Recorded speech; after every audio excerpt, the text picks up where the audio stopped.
Hi everyone, welcome to CryptoTradingKS. Today's video is going to be a very important one. It's all about the news. From Rule 36, we know that the news often misleads. Unfortunately, the news is often based on story-based analysis. It has biases, deceptions, manipulations, vested interests, and politics wrapped up with signal. That is, there can be a lot of news in news stories. To not get caught by a news story's bias, it's important to look at high-impact economic data releases and how they impact forex, yields, and bonds. We can generally determine those impacts through looking at gold and silver, also understanding that government policy and data is very related to how currencies and interest rates move. Currencies and interest rates drive the stock market and risk-on activities like crypto. Professionals do something very specific. They look at price reality. They don't look at recent indicative price, which tends to RIP their money. Because they've spent so many years in the market, they look instead for structural support and structural resistance that covers all of price history. If you're liking the content so far, please smash that like button and don't forget to subscribe. You'll find that you develop X-ray vision into all financial markets inside our videos.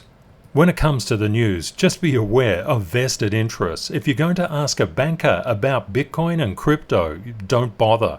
That's like asking a taxi driver about Uber, or a hotel owner about Airbnb, or a bookstore about Amazon, or a cinema about Netflix. Very interesting story. Did you know in the early 1990s the government tried to stop the internet? You heard it right, they tried to kill it.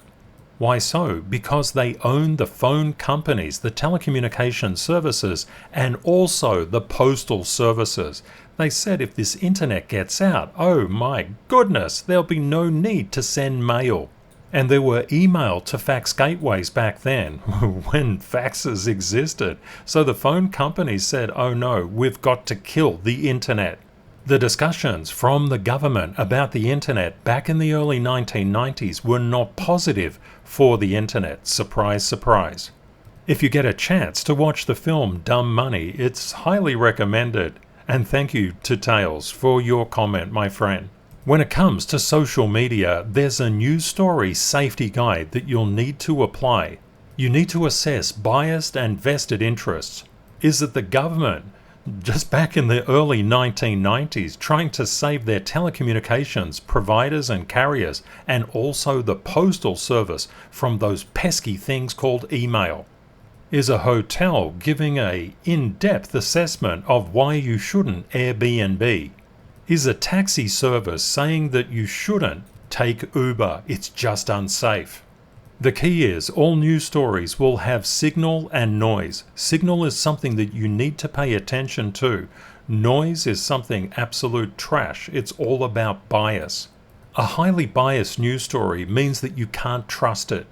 But even highly biased news stories should be read. You need to know how other people could react. When it comes to you, do not react emotionally. Instead, react logically. But also, when it comes to trading and investing, if the news has to do with investments or particular things that people can put their money into, you need to think about what the masses will do. And the masses, unfortunately, are driven by fear. The social media and the press are experts in convincing story generation. They will give you a lot of beliefs that they want you to make your own. Unfortunately, those preconceived beliefs, when they're not based on signal, will lead to losses. The key is to first understand what interest group is putting out this social commentary. And don't forget, they're going to be convincing. For example, there was a bit of news just flying around in the past 24 hours on Twitter. It was about the concept that the DOJ has new filings and the SEC is using them against CZ and Binance. There's no doubt at all that Binance is under stress. There is absolute signal there. You might remember that the SEC was not part of the multi-billion-dollar settlement with the DOJ and other government organizations. Many people reading this news would just say Binance is going to collapse yet again. But we have to look a little bit more deeply. Who was the person talking about this? Was it a taxi driver talking about Uber, for example?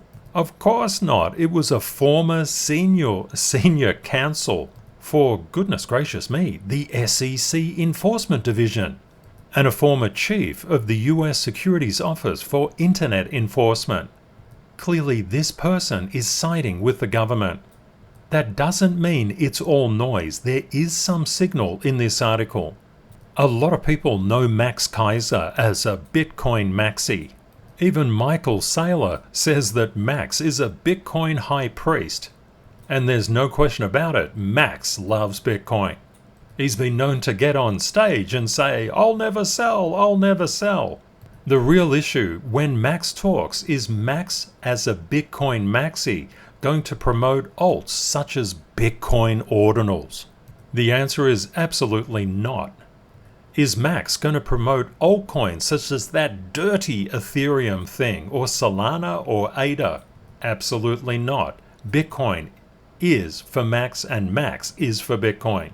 There is no grey line.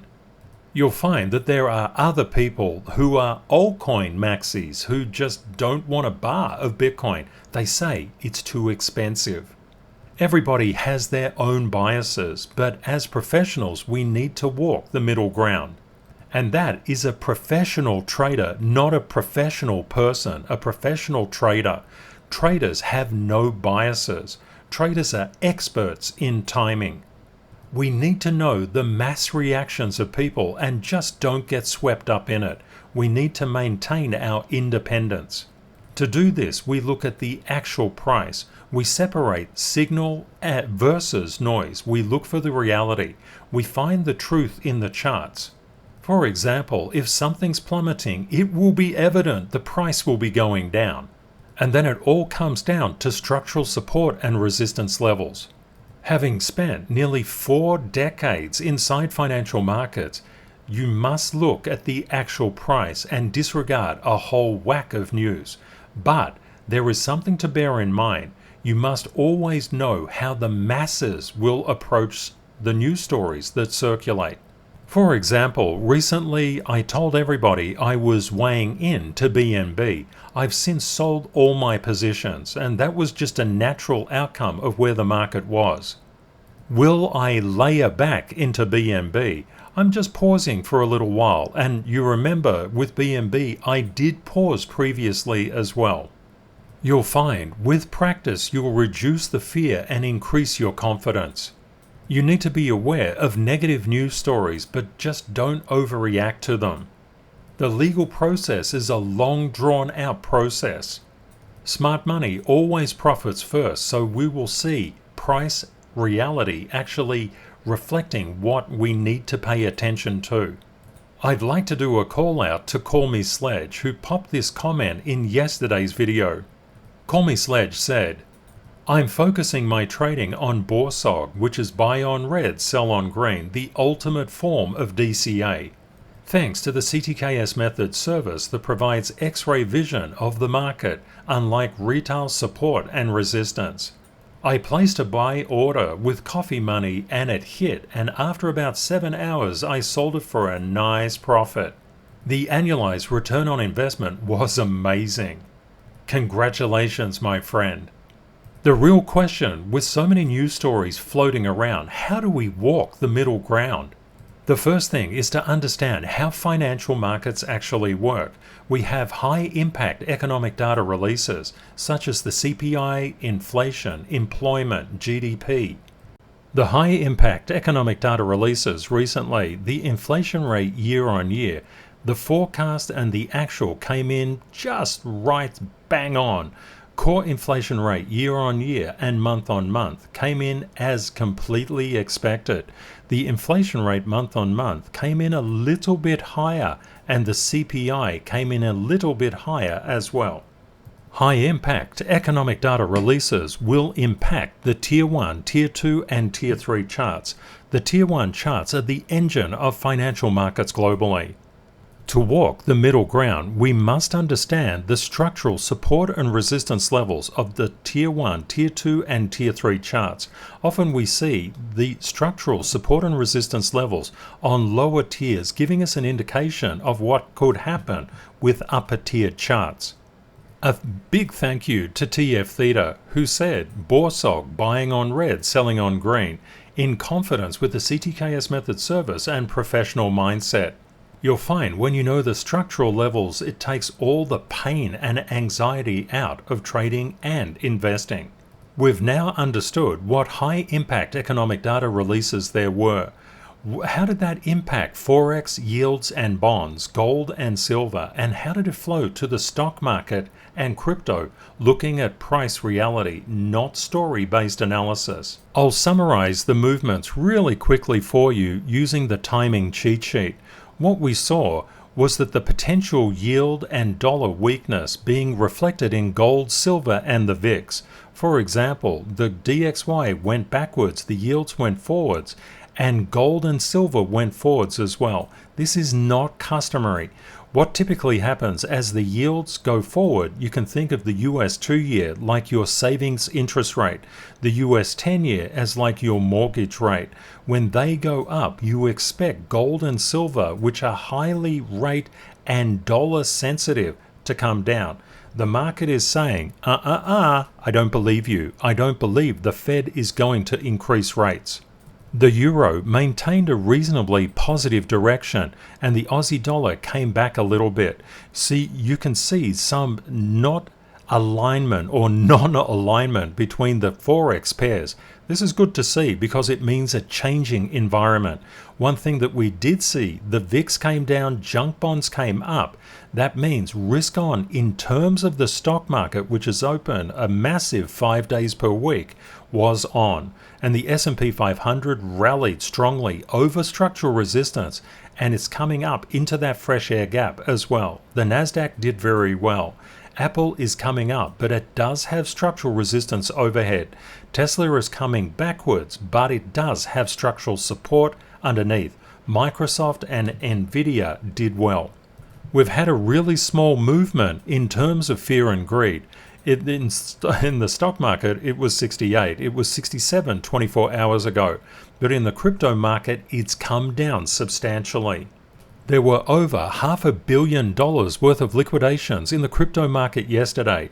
There's been 141 million so far today. We saw total crypto market cap and Bitcoin hit structural support levels, and these levels are indicated through the trading view indicators at ctksmethod.org. You can just pop across and get them. We saw a technical bounce up with total and Bitcoin. We also saw weakness in Ethereum. BNB has been doing very well, but I would assume that news is going to hit BNB as people start to panic.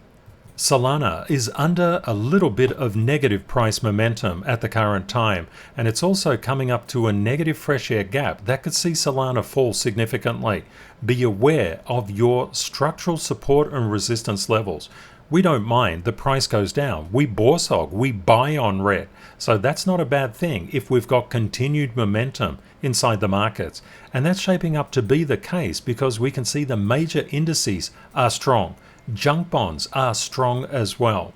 The DXY is losing power also. So just bear these things in mind. There's upward price momentum inside the crypto market as well as inside the stock market. ADA got hit somewhat. Doge has been hit. XRP did a slight recovery. I believe there's going to be recycling into Litecoin and Bitcoin Cash. I'm starting to transfer funds into those two projects. But don't forget, I'm an active trader, and one of the things that we see in Litecoin structure, it has a mass of structural support. This is a really good thing. We need to find where the structural support is so we can get in and minimize our risk. But we never FOMO. Your job as smart money is to decode the markets to make sure that you understand how all of these little factors are interplaying on price reality. When you understand that, you can look at it and say, oh, okay, well, it looks fairly positive inside the markets and we should get follow through into crypto. So when we look at the yields and the rates, we can see the inflation rate. If it goes up, the Fed will be forced to increase interest rates, but we saw no change in the probability of a rate hike. Another thing the news does, it reflects the current market sentiment. What we can see, excluding shelter, the CPI services 3-month annualized pace climbed to plus 6.1% in November. Year on year, inflation is in deflationary territory. This stops the stagflation theory of the 1970s. When looking at the month-on-month percentage changes in the CPI, we saw natural gas, used cars, and trucks, electricities, and owner's equivalent rent, and rent of primary residence being the biggest gainers. The biggest losers, gasoline, fuel oil, apparel, and airfares. When it comes to year on year, motor vehicle maintenance and repairs is taking our pole position, and rent of a primary residence is in second. You can see that fuel oil has been reduced by 24.8% on a year-on-year basis. The US CPI Urban Consumers Used Cars and Trucks SA on a monthly percentage change, you saw that it spiked a little. Overall, core inflation is coming down, as is overall inflation. We want to see monthly change in consumer prices to continue to go down. The annual rate of change for the core consumer price index has been decreasing. And the core CPI change from a year earlier has also been decreasing, but we've seen services, less energy services, slightly upticking. You'll see a lot of stories floating about rent versus owning. This is because the US CPI Urban Consumers Owners Equivalent Rent of Residences year on year has been going through the roof recently. It started to retrace somewhat, but it spiked the cost of renting versus owning. That is, the average monthly new home payment has gone through the roof, as opposed to lease payments. This is because there's two factors influencing this. The average rate on a 30-year fixed mortgage on a monthly basis has been going through the roof, and the median sales price on US existing single-family homes has also been going up. This is a double whammy. This is forcing people to buy when they're older because it takes more time to get the money together. But there is some good news. The average interest rate looks like it's peaked and is starting to come down. You might say, Ken, what the heck has this to do with the stock market and crypto? Perhaps think about it like this. If people are just putting all their money into rent or all their money into mortgage payments, how does the money flow into the stock market or crypto? It's also looking increasingly likely that the Fed won't keep that positive momentum pressure on interest rates. We can see they're already starting to curl over. This means a relieved debt burden. That means that the yields will come down. When yields fall, that's really good for bonds, for gold and silver, crypto, and the stock market. You can see it's all interrelated and interconnected. If you're looking at all this data and feeling a little bit overwhelmed, this is where you need to get to if you want to make consistent profits. Being financially educated, if you're putting money in the market, is not optional. You must know what you're doing. If you're treating the financial markets like a casino, you can bet the outcome is pretty much assured. The house always wins. And the thing to note, professional gamblers do not gamble, they run the numbers. They know what they're doing because they've educated themselves on the odds. Turning to the crypto market, we've seen recently that ADA, AVAX, and BNB were doing quite well. The greatest losers haven't lost that much, and the greatest gainers have done quite well.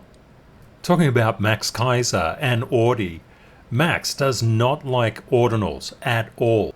Max is completely correct that Bitcoin controls the entire crypto universe. If Bitcoin comes down, everything's going to come down with it. If Bitcoin goes up, everything's going to come up with it as well. one thing that we look at is structural support and structural resistance.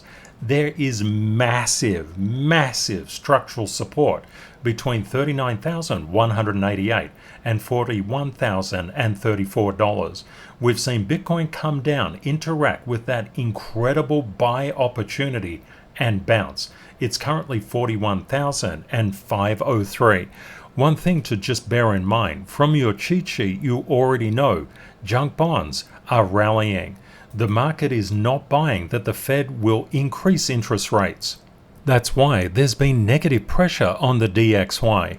This is all very good for the stock market and also crypto. One thing to note, if we zoom out onto a daily candle basis, the next area of major structural resistance is from 46,226 to 46,747. Recently, we saw that Litecoin did a big red candle and was rejected. But why did it do this? If you understand structural support and structural resistance, you'll know exactly why it did it. There was very light structural support throughout these areas, but massive structural support below the 70.58 mark. That is why price can fall very significantly down if there's a negative fresh air gap or very light structural support. Inside the CTKS method service, we do what are called CTKS method paths.